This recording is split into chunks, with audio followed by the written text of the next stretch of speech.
প্রিয় দর্শক, আসসালামু আলাইকুম। 18তম শিক্ষক নিবন্ধন ভাইবায় যারা উত্তীর্ণ হয়েছেন তাদেরকে অভিনন্দন জানাই।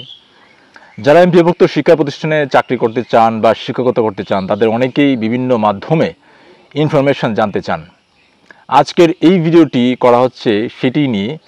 আপনারা জানেন যে ষষ্ঠ গণবিজ্ঞপ্তি সরকার প্রকাশ করতে যাচ্ছে এবং সেই বিষয়ে সেখানে আবেদন করতে গেলে কি কি বিষয় বিবেচনা রাখা উচিত তা নিয়ে এই ভিডিওটি দেখুন, পুরোটাই দেখুন। অষ্টাদশ শিক্ষক নিবন্ধনের চূড়ান্ত ফল প্রকাশ করেছে 4 জুন। এতে অংশগ্রহণকারী প্রার্থীদের মধ্যে চূড়ান্তভাবে 60,521 জন পরীক্ষার্থী উত্তীর্ণ হয়েছেন। যদিও এই ইনফরমেশনগুলো নিশ্চয়ই আপনারা জানেন ইতিমধ্যেই। বেসরকারি শিক্ষক নিবন্ধন এবং প্রত্যয়ন কর্তৃপক্ষের অর্থাৎ এনটিআরসি এর তথ্য অনুযায়ী 1,01,142টি এমপিওভুক্ত শূন্য পদ রয়েছে। উত্তীর্ণ প্রার্থীরা আসন্ন ষষ্ঠ গণবিজ্ঞপ্তিতে এসব শূন্য পদের বিপরীতে আবেদনের সুযোগ পাবেন। এদিকে এখনও এমপিওভুক্ত শিক্ষকদের বদলি শুরু হয়নি, তবে সংশ্লিষ্টদের আশা শিগগিরই বদলি শুরু হবে।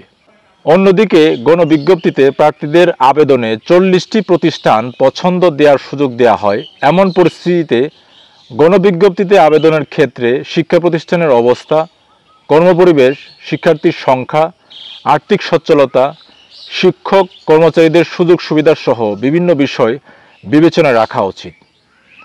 ষষ্ঠ গণবিজ্ঞপ্তি 16 জুন প্রকাশিত হতে যাচ্ছে, তবে আবেদন শুরু হচ্ছে 22 জুন থেকে।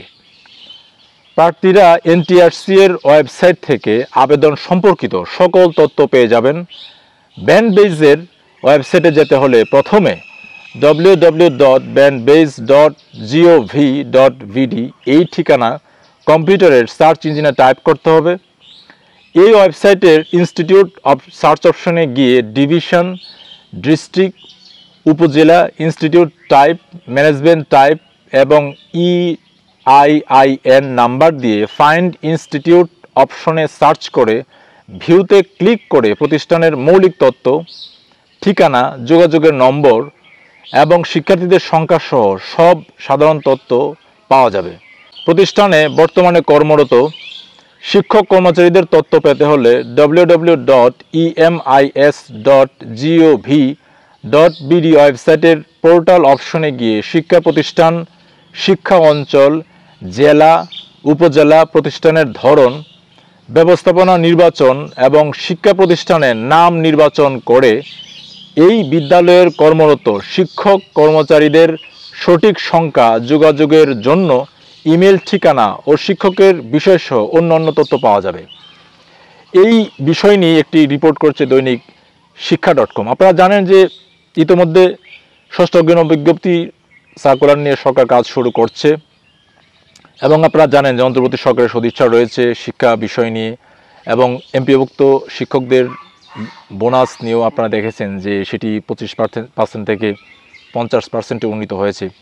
সেই জায়গা থেকে বলা যাচ্ছে বা আশা করা যায় যে এই ষষ্ঠ গণবিজ্ঞপ্তি সরকার দ্রুততম সময়ের মধ্যেই সম্পন্ন করবে এবং যারা উত্তীর্ণ হয়েছেন বা আরও যারা রয়েছেন, যারা এমপিওভুক্ত শিক্ষা প্রতিষ্ঠানে কাজ করতে চান, এলিজিবল রয়েছেন, তারা নিশ্চয়ই সেখানে আবেদন করতে পারবেন এবং সরকার এই বা সংশ্লিষ্ট যে মন্ত্রণালয় রয়েছে বা ডিপার্টমেন্ট বা ইনস্টিটিউট রয়েছে এই বিষয়টি তারা সুষ্ঠু বা সুরাহাভাবে ঠিকঠাকভাবে তারা সম্পন্ন করবেন। তো দর্শক, এই ছিল আজকের ভিডিও। পরবর্তী ভিডিও পেতে হলে আপনারা নিশ্চয়ই এই চ্যানেলটি সাবস্ক্রাইব করে রাখতে পারেন। ধন্যবাদ সবাইকে। ভালো থাকবেন আপনারা সবাই। আপনাদের সবার জীবন সুন্দর হোক।